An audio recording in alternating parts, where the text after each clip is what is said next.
And now, your Midday Ark-La-Miss news update. Good afternoon. Thanks for tuning in to NBC News Daily. I'm Mackenzie Jonikin with your Midday Ark-La-Miss update. The Ouachita Parish Sheriff's Office announces the loss of retired Colonel Alfred Calhoun. According to officials, Calhoun passed away on Saturday after a lengthy illness. Prior to joining the Ouachita Parish Sheriff's Office, he served in the U.S. Marine Corps. He joined the Sheriff's Office in 1971 and gained the reputation of a hard-working law enforcement officer. According to officials, Calhoun's funeral service will be held on April the 6th at Kilpatrick Funeral Home in West Monroe at 2 p.m. Visitation will take place at 12 p.m. Ahead of the new legislative session beginning, the state treasurer is weighing in on the state's tax system and how the state saves its money. Capitol reporter Shannon Heck brings us the details.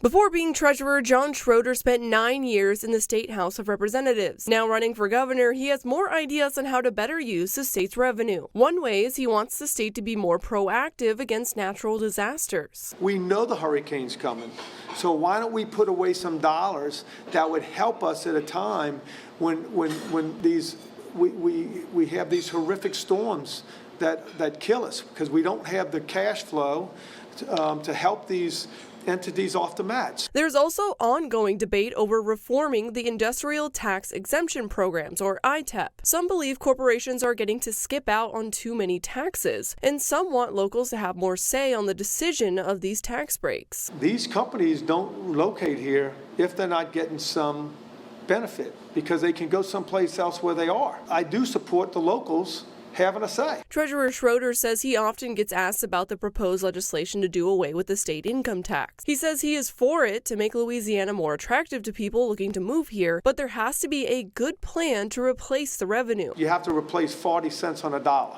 That, ladies and gentlemen, will not be an easy task. The fiscal session begins April 10th, where tax reform will be a main focus. For your local election headquarters, I'm Shannon Hecht. NASA named the astronauts who will venture around the moon for the first time in more than 50 years on Monday. The Artemis II crew includes Commander Reed Wiseman, pilot Victor Glover, and mission specialist Christina Koch and Jeremy Hansen, targeted for launch in late 2024. The crew will lift off aboard NASA's Orion spacecraft atop a Space Launch System rocket. It will mark the first time that both the capsule and booster will fly with astronauts aboard, and only the second launch of both vehicles together after last year's uncrewed Artemis I test flight. Americans looking to travel outside the country might have to wait a little longer for a new passport. The State Department warns it could take up to 13 weeks to process a routine passport application, and the delay could get worse as travel picks up this summer.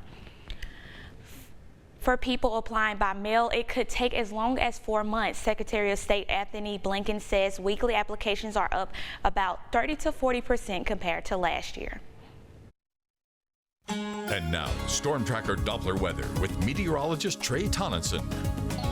Thankfully, as most of the south and areas even to the north, the second mode of severe weather possible up in the Midwest, and those areas are all preparing for a potential severe weather outbreak here in the Ark-La-Miss. Our chance much lower than it was last week with a similar setup, but doesn't completely rule out the potential for severe weather later today and early tomorrow. Reason for the showers and storms pushing more so into tomorrow would be a slowing of the frontal system that's working in from the west.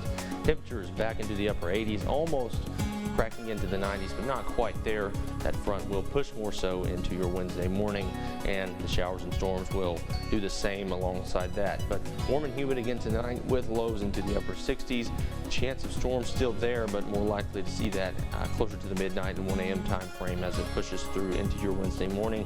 Like I mentioned, our severe risk here in the Ark-La-Miss is lower, but parts of southern Arkansas included in a level 2 out of 5 slight risk for severe development.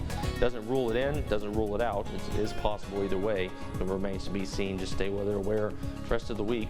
Not much in terms of sunshine, but we will see rain chances kind of falter and go all over the place this week, but definitely a chance for rain or storms throughout the rest of your 7-day, and pretty much every day has a rain chance or storm chance for one reason or another. But it's worth noting your severe risk tonight and into tomorrow morning.